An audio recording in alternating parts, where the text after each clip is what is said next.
আবারও শুরু হচ্ছে অন্ধকারের সেই অজানা গল্প, যেখানে সত্য আর ভয়ের সীমা এক হয়ে যায়। আপনি শুনছেন ডায়েরি। এই ধরনের ভৌতিক ঘটনা নিয়মিত শুনতে পেজটি সাবস্ক্রাইব করুন এবং বেল আইকনটি অন করে পাশে থাকুন। ঘটনাগুলো ভালো লাগলে লাইক দিয়ে কমেন্ট করে জানান এবং শুনতে থাকুন ডায়েরি। তো ঘটনাটি যিনি লিখে পাঠিয়েছেন তিনি ঘটনাটির নাম দিয়েছেন লাশবাহী গাড়ি। যিনি ঘটনাটি লিখে পাঠিয়েছেন তিনি তার নামটি এখানে উল্লেখ করেননি। তো যাই হোক, আমরা ঘটনাটা যেভাবে তিনি লিখেছেন সেভাবে আপনাদের সামনে পড়ে শোনাব। রাত তখন 12:30। ডিসেম্বরের কুয়াশা শহরটিকে প্রায় গিলে ফেলেছে। রফিক তখন গ্যারেজের ভেতর চায়ের কাপ হাতে নিয়ে বসেছিল। সে পেশায় ছিল লাশবাহী গাড়ির চালক। এই পেশায় 10 বছর কাটিয়েছে। তার ভাষায় মরা মানুষ জীবিতের চেয়ে কম ঝামেলা করে। হঠাৎ ফোন বেজে উঠল। ওপাশ থেকে কর্কশ কণ্ঠ, হ্যালো, লাশবাহী গাড়ি লাগবে এখনই, শহরের বাইরে, শালবন রোডে। রফিক একটু অবাক হলো। শালবন রোড শহর থেকে প্রায় 25 কিলোমিটার দূরে, ঘন জঙ্গলের পাশ দিয়ে চলে গেছে। সেখানে খুব কম লোক যাতায়াত করে। তার উপর দুর্ঘটনা, তবে বেশি দেরি করা যাবে না। লাইন কেটে গেল। রফিকের বুকের ভেতর অজানা অস্বস্তি জমল, কিন্তু পেশা তো পেশাই। সে গাড়ির চাবি ঘোরালো। রাস্তা যত ফাঁকা হতে লাগলো, কুয়াশা তত ঘন। হেডলাইট কুয়াশার মধ্যে আটকে যাচ্ছে। গাড়ির ভেতরে মৃতদেহ রাখার স্ট্রেচার খালি পড়ে আছে। রাত 1:20 সে পৌঁছালো শালবন রোডে। রাস্তার পাশে 3 জন মানুষ দাঁড়িয়ে আছে। সাদা কাপড়ে মোড়ানো একটি লম্বা কিছু তাদের পাশে। তাদের মুখ স্পষ্ট দেখা যাচ্ছিল না। একজন এগিয়ে এসে বলল, দ্রুত তুলুন, বেশি সময় নেই। মৃতদেহ গাড়িতে তোলার সময় রফিকের হাত কাঁপল। কাপড়ের নিচে যেন শরীরটা অস্বাভাবিক ঠান্ডা নয়, বরং বরফের মতো শক্ত। সে জিজ্ঞেস করল, কোথায় নিতে হবে? একজন বলল, পুরাতন কেন্দ্রীয় কবরস্থান, তবে আমরা পেছনে আসব। রফিক রিয়ার ভিউ মিররে তাকালো। 3 জন অন্ধকারে মিলিয়ে গেছে। গাড়ি চলতে শুরু করলো। রাত প্রায় 2টা। কুয়াশা এখন আরও ঘন। হঠাৎ পেছন থেকে হালকা শব্দ, ঠক ঠক ঠক ঠক। রফিক থমকে গেল। সে নিজেকে বোঝালো রাস্তার ঝাঁকুনি হয়তো। কিন্তু আবার ঠক ঠক ঠক। এবার শব্দটা স্পষ্ট, যেন কেউ ভেতর থেকে আঙ্গুল দিয়ে কাছে টোকা দিচ্ছে। তার বুকের ভেতরে ধকপুকানি বেড়ে গেল। সে গাড়ি থামালো। পেছনের দরজা খুলে দেখল সবই ঠিকঠাক। দরজা বন্ধ করে আবার গাড়ি চালালো। রাস্তার মাঝখানে হঠাৎ একটা ছায়া দৌড়ে গেল। রফিক ব্রেক কষল। কেউ নেই। সে রিয়ার ভিউ মিররে তাকালো, আর তখনই তার বুকের রক্ত জমে গেল। পেছনের কাছে প্রতিফলনে দেখা যাচ্ছে সাদা কাপড়ের নিচে একটা মুখের আকৃতি ফুটে উঠেছে, যেন কাপড়ের নিচে কেউ চোখ খুলে তাকিয়ে আছে। সে আবার গাড়ি থামালো। কাপড় শক্ত করে বাঁধা, মুখের কোনো চিহ্ন নেই। দরজা বন্ধ করার মুহূর্তে সে শুনল ফিসফিস করে কেউ বলছে, ফিরে যা। রফিক চারদিকে তাকালো। কুয়াশা ছাড়া কিছু নেই। হঠাৎ তার মোবাইল বেজে উঠল। স্ক্রিনে লেখা আননোন। সে রিসিভ করল। ওপাশে ভারী শ্বাসের শব্দ, তুই তাকে নিয়ে যেতে পারবি না। লাইন কেটে গেল। রফিকের হাত ঠান্ডা হয়ে গেছে। তারপর সে লক্ষ্য করল মোবাইলে কোনো ইনকামিং কলের রেকর্ডই নেই। গাড়ির গতি কমে আসছে। সে বুঝল না কেন। এমন তো হওয়ার কথা না। হঠাৎ পেছনের দিকটা ভারী লাগতে শুরু করলো, যেন একজন একাধিক কিছু আছে। রিয়ার ভিউ মিররে এবার যা দেখল সে, তার জীবনেও সে ভুলবে না। মৃতদেহের 2 পাশে 2টা ছায়ামূর্তি বসে আছে। তাদের চোখ ফাঁকা, মুখে কোনো অভিব্যক্তি নেই। রফিক চোখ বন্ধ করলো 1 মুহূর্তের জন্য। আবার তাকাতেই সব গায়েব। ভোরের আগের সময়, আকাশ ধূসর। পুরাতন কেন্দ্রীয় কবরস্থানে বহু বছর আগেই বন্ধ, কিন্তু ফটক খোলা। সে গাড়ি ভেতরে ঢুকালো। মোবাইল আবার বেজে উঠল। মেসেজ, আমরা তোকে বলেছিলাম ফিরতে। হঠাৎ গাড়ির ইঞ্জিন বন্ধ হয়ে গেল। লাশবাহী গাড়ির পেছনের দরজা নিজে থেকেই খুলে গেল। সাদা কাপড় ধীরে ধীরে মাটিতে পড়ে গেল। ভেতর থেকে যে দেহ বের হলো সেটা মানুষের মতো, কিন্তু পুরোপুরি মানুষ নয়। তার চোখ দুটো অস্বাভাবিক বড়, মুখে কোনো ঠোঁট নেই, শরীরের হাড়গুলো বাঁকা। সে দাঁড়িয়ে রফিকের দিকে তাকালো, আর তখনই রফিক বুঝল এটা দুর্ঘটনায় মৃত কেউ নয়, এটা অন্য কিছু। হঠাৎ তিনজন মানুষ রাস্তার পাশে দাঁড়িয়েছিল। তারা কবরস্থানের ভেতরে হাজির হলো। তারা বলল, ওকে আমরা বেঁধে রেখেছিলাম শালবনের জঙ্গলে, ও বহু মানুষকে মেরেছে। আমরা ওকে খবর দিয়েছিলাম, কিন্তু তুই ওকে আবার পথ দেখিয়ে দিলি। রফিক চিৎকার করে বলল, আমি তো শুধু কাজ করছি। একজন বলল, সব কাজ সবার করার নয়। দেহটা হঠাৎ বিকৃতভাবে হাসল। চারদিকে বাতাস জমে গেল। রফিক দৌড়ে গাড়িতে উঠল। ইঞ্জিন স্টার্ট নিল না। পেছন থেকে ঠান্ডা একটা হাত তার কাঁধে। সে ধীরে ধীরে ঘুরে তাকালো। সেই মুখ খুবই কাছে, ফিস ফিস করে বলছে, এবার তুই চল। কবরস্থানের বাতাস কেঁপে উঠল। হঠাৎ ভোরের আলো ফুটল। কবরস্থানে শুধু লাশবাহী গাড়ি দাঁড়িয়ে আছে। ড্রাইভারের সিট খালি। 3 দিন পর পুলিশ গাড়িটা উদ্ধার করে। রিপোর্টে লেখা ড্রাইভার নিখোঁজ। কিন্তু যারা গাড়ির ভিতরে দেখেছিল তারা বলে স্ট্রেচারের কাপড়ের ভেতর থেকে কেউ যেন টোকা দিচ্ছিল, টক টক টক। এখনও নাকি মাঝে মাঝে গভীর রাতে শহরের বাইরে কুয়াশার মধ্যে একটি লাশবাহী গাড়ি দেখা যায়। ড্রাইভারের সিটে কেউ নেই, কিন্তু পেছনে সবসময় জায়গা খালি থাকে না। এরপর তিনি আর এখানে আর এই ঘটনার বিষয়ে আর কিছু লিখেননি। ঘটনাটি হয়তো এখানেই তিনি শেষ করেছেন। যাই হোক, আমরা আশা করব তার কাছে পুরো ঘটনাটি শোনার জন্য। তিনি যদি সময় পায় অবশ্যই যেন আমাদেরকে পুরো ঘটনাটি তিনি লিখে পাঠায়। ঘটনাটি আপনাদের কাছে কেমন লাগলো অবশ্যই আমাদেরকে কমেন্ট করে জানাবেন।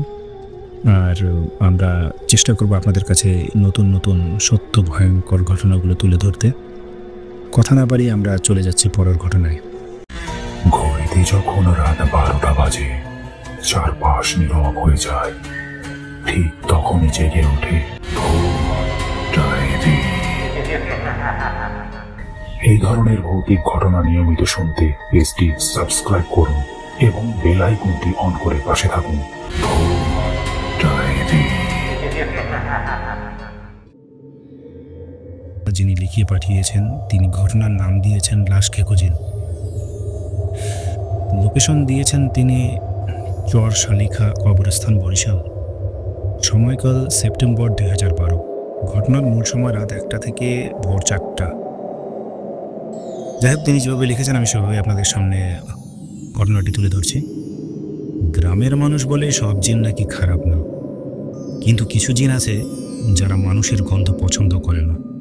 তারা পছন্দ করে মাটি আর সেই মাটির নিচে শুয়ে থাকা মানুষকে। 10 সেপ্টেম্বর 2012 সকাল 6টা। ফজরের নামাজ পড়ে কবরস্থানের পাশ দিয়ে যাচ্ছিলেন মসজিদের মুয়াজ্জিন আব্দুল কাদের। তিনি হঠাৎ থমকে দাঁড়ান। একটা নতুন কবর, মাটি খোঁড়া। কবরের এক পাশ ফাটা, কাফনের কাপড় বাইরে বের হয়ে আছে। লোকজন জড়ো হয়। কবর খুলে দেখা যায় লাশের বুকের অংশ নেই, মাটি ছড়িয়ে আছে চারদিকে। কি আশ্চর্যের ব্যাপার! কোনো কুকুরের পায়ের ছাপও নেই, কোনো প্রাণীর চিহ্ন নেই। মাটি ছিল একদম মিশ্রণ, যেন ভেতরে থেকে কেউ খুঁড়েছে। আগের ঘটনাগুলো গ্রামের বয়স্করা বলতে শুরু করে, এটা প্রথম না, গত 3 মাসে একই ঘটনা ঘটেছে আরও 2বার। শুধু নতুন কবর, শুধু নতুন তরুণ পুরুষের লাশ, আর সবসময় বুকের অংশ উধাও। লোকজন প্রথমে ভেবেছিল শেয়াল বা কুকুর, কিন্তু কোনো দাগও দেখা যায়নি। মাটি এমনভাবে সরানো হয় যেন ভেতর থেকে ধাক্কা দেওয়া হয়েছে। গ্রাম কমিটি সিদ্ধান্ত নেয় রাতে পাহারাদার কবরস্থানে রাখা হবে। 4 জন যুবককে, রফিক, জামাল, সবুজ আর মিলন। তারা রাত 12টা থেকে পাহারা দেবে। 14 সেপ্টেম্বর 2012। আকাশ ছিল অন্ধকার, চাঁদ ছিল না, হালকা কুয়াশা ছিল।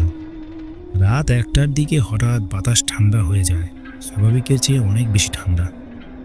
মিলন বলে, তোরা কি গন্ধ পাচ্ছিস? একটা পচা ভারী গন্ধ ভেসে আসছে, ঠিক যেন পুরনো কবর খোঁড়া হয়েছে। রাত 1:40। রফিক দেখে একটা ছায়া কবরের পাশে নড়ছে।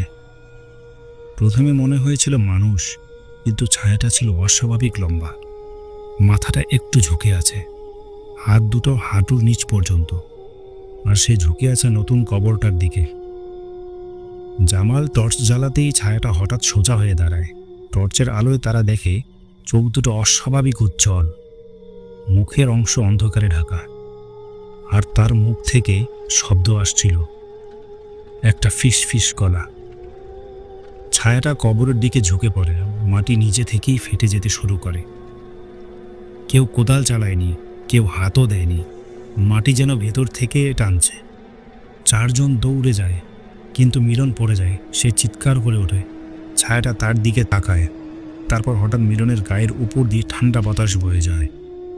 মিলন পরে বলে, সে অনুভব করেছিল যেন কেউ তার বুকের ভেতর আর ঢুকিয়ে কিছু বের করতে চাইছে। পরদিন গ্রামের ইমামকে ডাকা হয়। তিনি বলেন, সব জিন মানুষের ক্ষতি করে না, কিন্তু কিছু জিন আছে যারা অপবিত্র জায়গায় থাকে। নতুন কবরের গন্ধ তাদের আকর্ষণ করে। তিনি সতর্ক করেন কবরস্থানে রাতে যাওয়া বন্ধ করতে। গ্রামের এক তরুণ নাম রাসেল সড়ক দুর্ঘটনায় মারা যায়। দাফন করা হয় বিকেলে। সেই রাতে রাসেলের ছোট ভাই জানায় সে স্বপ্ন দেখেছে রাসেল কাঁদছে, বলছে ওরা আমাকে খেতে আসছে। ভোরে কবরস্থানে গিয়ে দেখা যায় কবর পুরো অক্ষত, কিন্তু মাটির নিচে শব্দ হচ্ছে, মাটি কাঁপছে। লোকজন ভয় পেয়ে যায়, কেউ সাহস করে খোলে না। হঠাৎ ভিতর থেকে একবার চাপা চিৎকারের মতো শব্দ আসে, তারপর সব চুপ। পাহারার রাতের পর মিলন অসুস্থ হয়ে পড়ে, তো সে মাঝরাতে উঠে বসে থাকতো, বলতো ওরা ক্ষুধার্ত। 3 মাস পর মিলন হার্ট অ্যাটাকে মারা যায়। ডাক্তারি রিপোর্টে স্বাভাবিক মৃত্যু লেখা হলেও গ্রামের মানুষ বিশ্বাস করে লাশ খেকো জিন তার বুক থেকে কিছু নিয়ে গেছে। ঘটনাটি এখানেই শেষ হয়ে যায়। তিনি বলেছেন ঘটনাটি যদি আপনাদের ভালো লেগে থাকে তো অবশ্যই যেন তাকে মেসেজ করে জানানো হয়। আমরা অবশ্যই আপনাকে মেসেজ করে জানাবো। ঘটনাটি যদি ভালো লাগে আপনাদের অবশ্যই আমাদেরকে কমেন্ট করে জানাবেন, আর যদি ভালো না লাগে তাও অবশ্যই কমেন্ট করে জানাবেন। আর অবশ্যই আপনারা এই ধরনের ঘটনা চাচ্ছেন, এই ধরনের ঘটনা আপনারা পছন্দ করেন শুনতে, অবশ্যই আমাদেরকে কমেন্ট বক্সে কমেন্ট করে জানাবেন। আমরা চেষ্টা করব সেই ধরনের ঘটনা আপনাদের সামনে নিয়ে আসার। ধন্যবাদ। এই পর্যন্তই আজকের এই ঘটনাটি ছিল। আমরা এখন চলে যাব সরাসরি পরবর্তী ঘটনায়। ঘড়িতে যখন রাত 12টা বাজে, চারপাশ নীরব হয়ে যায়, ঠিক তখনই জেগে ওঠে ডায়েরি। এই ধরনের ভৌতিক ঘটনা নিয়মিত শুনতে পেজটি সাবস্ক্রাইব করুন এবং বেল আইকনটি অন করে পাশে থাকুন। ডায়েরি। পরের ঘটনাটি যিনি লিখে পাঠিয়েছেন তার নাম হচ্ছে শরীফ। তিনি ঘটনাটি লিখে পাঠিয়েছেন আমাদেরকে গাইবান্ধা থেকে, গাইবান্ধার একটি গ্রাম থেকে, যে গ্রামের নামটি তিনি এখানে উল্লেখ করতে চাচ্ছেন না। তো যাই হোক, তিনি যেভাবে ঘটনাটি লিখে পাঠিয়েছেন সেভাবে এই ঘটনাটি আমি আপনাদের সামনে তুলে ধরছি। ঘটনাটি ছিল বর্ষাকালের, এমনি একটা রাতের ঘটনা। তো রফিক সাহেব উনি নাইট ডিউটি করতেন একটি প্রতিষ্ঠানে। তো সেই প্রতিষ্ঠানটি তার বাড়ি থেকে প্রায় 15-20 মিনিট লাগে পায়ে হেঁটে যেতে। তো প্রতিদিনের মতোই রফিক সাহেব যাচ্ছিলেন তার ডিউটিতে। তার ডিউটি শুরু হয় মূলত রাত 11টা থেকে ভোর 5টা পর্যন্ত। তো রফিক সাহেবের সঙ্গে তার একজন কলিগ, তিনিও ডিউটি করেন নাইট ডিউটি। তারা দুজনেই রাতে পাহারাদারের ডিউটি পালন করেন। তো রফিক সাহেবের যে বন্ধু ছিলেন জামাল, তো রফিক সাহেব দিনের বেলা জামাল সাহেব এবং রফিক সাহেব একসঙ্গে আলোচনা করেন যে আজকে তো আমাদের ডিউটি আছে, তো তুমি যা রফিক তুমি রেডি থেকো, আমি তোমার বাসায় যাব, যে তোমাকে ডেকে নিয়ে একসঙ্গে আমরা ডিউটিতে আর কি রওনা করবো, এরকম আর কি। তো যেটা হয় প্রতিদিনের মতোই জামাল সাহেব রফিক সাহেবের বাসায় আসেন। রাত তখন বাজে 11টা। জামাল সাহেব এসে ডাকছেন রফিক সাহেবকে, রফিক বাসায় আছো? তো রফিক সাহেব জবাব দিলেন যে হ্যাঁ জামাল দাঁড়াও আসছি। রফিক সাহেব গ্যাস পাতি আর তিনি ধূমপান করতেন যেহেতু, তো তার পকেটে সিগারেট ছিল, তো সেটা নিয়েই তিনি বের হয়ে আসেন। তো দেখা যায় যে জামাল সাহেব রফিক সাহেব একসঙ্গে পথ চলার কথা, কিন্তু জামাল সাহেব রফিক সাহেবের থেকে প্রায় 10 থেকে 20 হাত সামনে হেঁটে হেঁটে যাচ্ছেন, এবং রফিক সাহেব বারবার বলছেন জামাল দাঁড়াও একসঙ্গে আমরা যাই। তো জামাল সাহেব বলছেন যে না, লেট হয়ে গেছে, তাড়াতাড়ি যেতে হবে, তুমি একটু তাড়াতাড়ি আসো। তো এভাবেই তারা হেঁটে যাচ্ছে। দেখা যাচ্ছে যে রফিক সাহেব তার থেকে প্রায় 10-15 হাত পিছনে এবং জামাল সাহেব 10-15 হাত সামনে হেঁটে যাচ্ছেই যাচ্ছে। কিন্তু আশ্চর্যের বিষয় যে রাস্তার মধ্যে অনেক কাদা এবং পানি থাকা সত্ত্বেও জামাল সাহেব খুব মানে স্বাভাবিকভাবে সেখান দিয়ে হেঁটে যাচ্ছে এবং তার পা থেকে কোনো শব্দ আসছে না। সে যে প্রতিটা স্টেপ ফেলছে, পায়ের কদম ফেলছে, সেখান থেকে তার কোনো পায়ের কোনো শব্দ রফিক সাহেব পাচ্ছে না।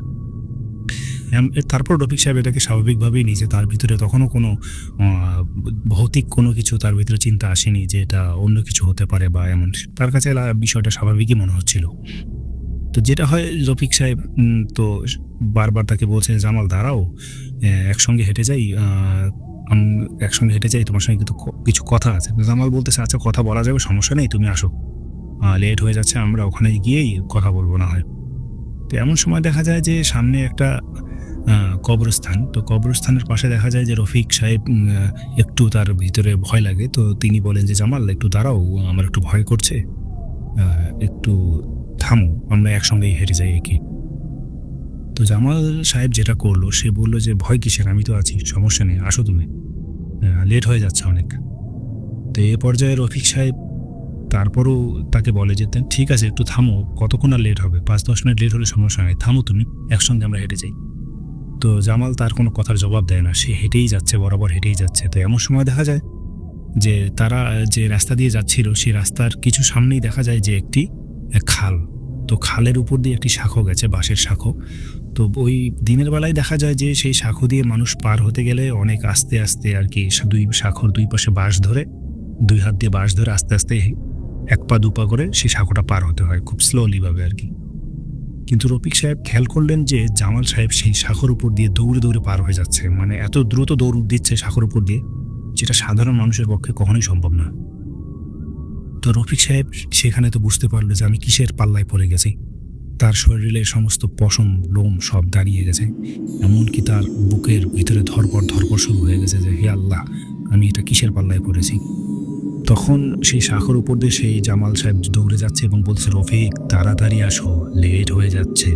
ঠিক তার কণ্ঠটা যেন কেমন ভারী হয়ে গেল জামাল সাহেবের।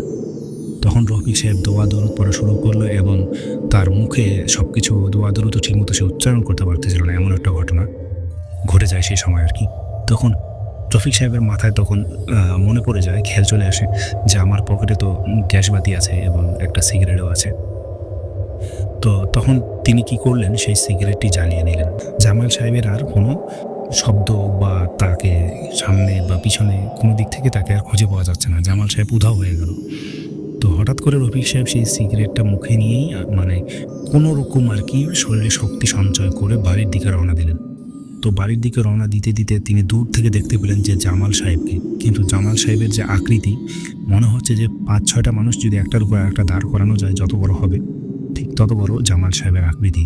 এবং জামাল সাহেবের চোখগুলা কেমন জানি গরুর চোখের মতো বড় বড় হয়ে গেছে এবং চোখ দিয়ে অনাবর্ত মনে হচ্ছে আগুন ঝরে ঝরে পড়ছে। জামাল সাহেব খুব রাগান্বিত অবস্থায় রফিক সাহেবকে বলছেন যে, রফিক, তোমাকে আমি ডাকলাম, তুমি আসলে না, কাজটা তুমি মোটেও ভালো করলে না রফিক। আজকে তুমি বেঁচে ফিরলে, কিন্তু আগামীতে তুমি বাঁচতে পারবে না। এই কথা বলাতে রফিক সাহেব বুঝে ফেললেন যে আসলে আমি কিসের সঙ্গে ছিলাম এতক্ষণ। তার কলিজা ধরপড় করা শুরু করলো, ভয়ে তার মনে হচ্ছে যে এখনই সে মারা যাবে। তারপরে রফিক সাহেব শরীরে শক্তি সঞ্চয় করে আবারও হাঁটা শুরু করলেন। এভাবে হাঁটতে রফিক সাহেব তার বাড়ির সামনে গিয়ে পড়ে গেলেন এবং সঙ্গে সঙ্গে অজ্ঞান হয়ে গেলেন। তারপর রফিক সাহেবের বাড়ির লোকেরা যখন বুঝতে পারলো যে কিছু একটা পড়ে গেছে, তাদের দরজার সামনে একটা আওয়াজ হয়েছে, তখন তারা দরজা খুলে দেখেন যে রফিক সাহেব ওখানে অজ্ঞান হয়ে পড়ে আছেন। তারপর রফিক সাহেবের যারা ছিলেন বাসায়, ছেলে মেয়ে এবং তার স্ত্রী, তাকে টেনে তুলে উঠে তার মাথায় পানি দিয়ে তাকে স্বাভাবিক অবস্থায় ফেরালেন। এরপর তাকে জিজ্ঞাসা করা হলে তিনি সম্পূর্ণ ঘটনাটি তাদেরকে খুলে বলেন এবং এরপর তার স্ত্রী এবং তার সন্তানরা তাকে নিষেধ করেন যে, বাবা, তোমাকে এই চাকরি করতে হবে না, তুমি চাকরিটি ছেড়ে দাও। কিন্তু রফিক সাহেব চিন্তা করলেন, এই চাকরি ছাড়া তার তো আর হাতে এখন কোনো কিছু করার মতো চাকরিও নেই। অভাবের তাড়নায় তাকে এই চাকরিটা করতে হলো।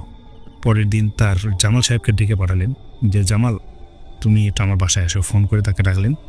জামাল সাহেব তার বাসায় আসলেন। তখন বললেন, জামাল, তুমি গতকাল রাতে আমার বাসায় কয়টার সময় আসছিলেন? তখন বলা, আমি তো আসছিলাম 11:30টার সময়, কিন্তু ততক্ষণে শুনি যে আপনি চলে গেছেন, আপনি বাসায় ছিলেন না। বলে, তুমি 11:30টায় আসছো, তাহলে আমাকে 11:05 কে ডেকে পাঠালো? বলে, না, আমি 11:05 তো আমি তো বাসায়ই ছিলাম, আমি তখন রাতের খাবার করছিলাম। এমন সময় তার স্ত্রী বলেন যে, তাহলে 11:05 যিনি আসলেন সে কে ছিল? এই কথা বলতেই সবার আর বুঝতে বাকি থাকে না যে গতকাল রাতে কী ঘটেছিল। তো যাই হোক, এমন সময় জামাল সাহেব বলে ওঠেন যে, যাই হোক রফিক, তোমার শারীরিক অবস্থা ভালো না, তুমি 2 দিন ছুটিতে থাকো, তারপরে তুমি আবার চাকরিতে জয়েন করিও। তো যাই হোক, রফিক সাহেব 2 দিনের ছুটি কাটান। 2 দিন পরে তিনি আবারও নাইট ডিউটির জন্য যখন যেতে বের হবেন বাসা থেকে, তখন জামাল সাহেবকে ফোন দেন। তো জামাল সাহেব বলেন যে, আমি অসুস্থ, আমি তো আজকে যেতে পারবো না। তো রফিক সাহেব তো আবার চিন্তা করলো যে না, তার বন্ধু যখন জামাল সাহেব অসুস্থ, তাকে তো অবশ্যই সেই চাকরিতে যেতে হবে। তো রফিক সাহেব যা চিন্তা করলেন তাই করলেন। আবারও বাসা থেকে বের হওয়ার সময় একটি টর্চ লাইট হাতে নিলেন, সঙ্গে বরাবর একটি সিগারেটের প্যাকেট এবং গ্যাসবাতি নিলেন। নিয়ে বাসা থেকে খানিকটা দূর যাওয়ার পর একটি নিচু জায়গা রফিক সাহেব যাচ্ছিলেন। তো হঠাৎ করে দেখতে পান যে তিনি যে যাচ্ছিলেন, সামনে একটা কুকুর তাকে ঘেরাও করে, মানে তাকে আক্রমণ করার চেষ্টা করছে। তিনি যখন পিছনে ঘুরে তাকান, দেখেন যে তার পিছনেও একটি কুকুর, ঠিক একই রকম, একই রঙের, একই সাইজের। কিন্তু অদ্ভুত বিষয় হচ্ছে, কুকুরের চোখগুলো কেমন জানি মানে আগুনের মতো জল জল করে জ্বলছে, এবং কুকুরের জিহ্বাটা মানে স্বাভাবিক কুকুরের থেকে অনেকটা বড়, এবং কুকুরগুলোর সাইজ দেখলে মনে হয় যে এটা সাধারণ কোনো কুকুরের সাইজ নয়, মানে বাঘের মতো। বাঘ সাধারণত যেরকম হয়ে থাকে, যত বড় হয়ে থাকে, যেরকম হিংস্র হয়ে থাকে, সেরকম আকৃতি আর কি সেই কুকুরগুলো ধারণ করেছে। তো এভাবে কুকুরগুলো তাকে সার্কেল করে, রফিক সাহেবকে সার্কেল করে চারপাশ দিয়ে কুকুরগুলো তাকে ঘুরছে এবং তাকে আক্রমণ করার চেষ্টা করছে। তো এই মুহূর্তে রফিক সাহেব যেটা করলেন, তিনি দোয়া দরুদ পাঠ করা শুরু করে দিলেন এবং তিনি আল্লাহর কাছে সাহায্য চাইলেন। ইতিমধ্যে দেখা গেল কুকুরগুলো কিছুক্ষণের মধ্যে দূরে সরে গেল এবং রফিক সাহেব সামনে আগানোর একটু সাহস পেলেন। সামনে যখন আগানো শুরু করলেন, আগাতে আগাতে হঠাৎ করে তিনি খেয়াল করলেন যে তিনি যে হাঁটছেন, তার পায়ের কদমের সঙ্গে কদম মিলিয়ে তার পিছনেই কেউ একজন হাঁটছে। তিনি ভাবলেন হয়তো এটা তার মনের ভুল, তার নিজের পায়ের শব্দ হয়তো তার বুঝতে ভুল হচ্ছে, কারণ তিনি তো কিছুক্ষণ আগে যে ঘটনার সম্মুখীন হয়েছেন, সেটাতে তিনি ভাবছেন হয়তো তার এটা মনের ভুল। তো এই ঘটনাটি প্রায় টানা 3 মিনিট তিনি হাঁটার পর বুঝতে পারেন যে না, আসলে এটা তার পায়ের শব্দ না, নিশ্চয়ই তার পিছনে কেউ আসছেন। হঠাৎ করে রফিক সাহেব পিছনে ঘুরে তাকান। পিছনে ঘুরে তাকাতেই দেখেন যে তার পিছনে হুবহু তার মতোই একজন, এবং তিনি যে পোশাকগুলো পরিধান করে আছেন ঠিক একই পোশাক, তার মতোই দেখতে সেই লোকটা পরে, এবং তারই ঠিক 3 হাত পিছনে সেই লোকটা তার পিছনে হেঁটে আসছেন। এবং তিনি যখন পিছনে ফিরে তাকালেন, ঠিক সেই লোকটা একইভাবে পিছনে ফিরে তাকালো। তো তিনি যখন তাকে জিজ্ঞাসা করলেন, কে আপনি, ঠিক একইভাবে ওই তার পিছনে যে লোকটি তার মতো দেখতে, সেই লোকটিও আবার পিছন ফিরে তাকিয়ে বলছেন, কে আপনি। এতে রফিক সাহেব অনেকটা মানে কনফিউজ হয়ে যায় এবং ভয়ও পায় এবং রেগেও যায়। তিনি আসলে বুঝতে পারতেছেন না যে এখন তিনি রাগ করবেন না ভয় পাবেন না কি করবেন। তখন তিনি খেয়াল করে দেখেন সেই লোকটার পায়ের দিকে, যে সেই লোকটার পা আসলে মাটিতে নাই, মাটি থেকে কিছুটা উপরে। তো তিনি তখন বুঝতে পেরে গেছেন যে গত দিনের মতো আজকেও তিনি সেই একই ঘটনার শিকার হতে চলেছেন। তিনি তখন সাহস করে আবার পকেট থেকে সিগারেটটা বের করলেন এবং কাঁপা কাঁপা হাতে গ্যাস লাইটটা বের করে তার সিগারেটটি তিনি ধরাতে চেষ্টা করেন, কিন্তু বারবার ব্যর্থ হয়ে যান। তখন সেই যে তার মতো হুবহু দেখতে সেই ব্যক্তি তাকে বলে ওঠেন, কি রফিক, জ্বলছে না? আজকে তোমাকে আমার হাত থেকে কেউ বাঁচাতে পারবে না। এই কথা শুনে রফিক সাহেব মানে প্রায় জ্ঞান হারানোর অবস্থায় চলে যান। তারপরও তিনি খুব কষ্ট করে আর কি গ্যাস লাইটটা যখনই জ্বালাতে সক্ষম হন, তখনই দেখা যায় তার আশেপাশে সব কিছু স্বাভাবিক হয়ে যায়। এই অবস্থায় তিনি চিন্তা করেন যে আসলে আমি কি আমার ডিউটিতে যাব নাকি বাসায় ফিরে যাব। ইতিমধ্যে বাসা থেকে আসার মধ্যে আমার রাস্তায় 2টা ঘটনা ঘটে গেছে। এখন যদি আমি আবারও সেই একই রাস্তায় যাই, না জানি আমার সাথে কি হয়। এই ঘটনা যখন ঘটে গেছে তার সাথে, তিনি চিন্তা করেন যাই হয়ে যাক, আমাকে আমার গন্তব্যস্থলে পৌঁছাতেই হবে। এভাবে তিনি আল্লাহর নাম নেন এবং দোয়া কালাম পাঠ করতে করতে তিনি তার কর্মস্থলে পৌঁছে যান এবং সেখানে গিয়ে আরও 2-1 লোককে পান, যাদের সঙ্গে তিনি যে বলেন যে আমাকে একটু ধরেন, আমাকে একটু স্বাভাবিক অবস্থায় ফিরানোর চেষ্টা করেন, আমি খুব ভয় পেয়েছি, আমার সঙ্গে অনেক খারাপ কিছু ঘটেছে। তো তখন লোকেরা তাকে এত কিছু প্রশ্ন করেনি, তাকে ধরে মাথায় পানি টেনে দিয়েছেন, পানি খাওয়াইছেন। পানি খাওয়ানোর পরে তিনি একটু স্বাভাবিক অবস্থায় আসলে বিস্তারিত ঘটনাগুলি ওই লোকগুলোকে তিনি খুলে বলেন। তখন সেই লোকগুলো বলেন যে আজকে ঠিক আছে, আপনি যেহেতু আসছেন নাইট ডিউটি করতে, আপনাকে ডিউটি করা লাগবে না, আপনি এখানে রেস্ট করেন, আমরা আছি। পরের দিন সকালবেলা রফিক সাহেবের বাসায় পৌঁছে যান। এটা ছিল রফিক সাহেবের ঘটনা, যিনি আমাদেরকে এই ঘটনাটি লিখে পাঠিয়েছেন। তিনি জানিয়েছেন যে ঘটনাটি যদি ভালো লাগে অবশ্যই তাকে যেন মেসেজ করে জানানো হয়। তো অবশ্যই আমরা আপনাকে মেসেজ করে জানাবো। তার আগে আমাদেরকে জানতে হবে আমাদের যারা শ্রোতা রয়েছে তাদের কাছে ঘটনাটি কেমন লেগেছে। ঘড়িতে যখন রাত 12টা বাজে, চারপাশ নীরব হয়ে যায়, ঠিক তখনই জেগে ওঠে ডায়েরি। এই ধরনের ভৌতিক ঘটনা নিয়মিত শুনতে পেজটি সাবস্ক্রাইব করুন এবং বেল আইকনটি অন করে পাশে থাকুন। ডায়েরি।